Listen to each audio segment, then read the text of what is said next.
Dahil meron po tayong tokwa dito, mag-experiment po tayo ng ulam. Lagyan ko po ng itlog, ng harina, breadcrumbs, magic sarap, paminta, tsaka bawang sibuyas. Durugin po muna natin yung tokwa. At after po nyan, pagsasama-samahin lang po natin yung ingredients.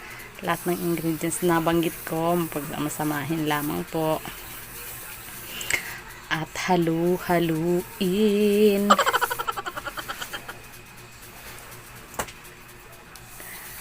Ayan. Ang tagal naman nito ni Annalisa maglagay. Halu-haluin lamang po yan. Hindi ko po alam kung anong lasa nito. Experiment nga, di ba? Okay. Prito-prito. Pritoyin po natin. Wow!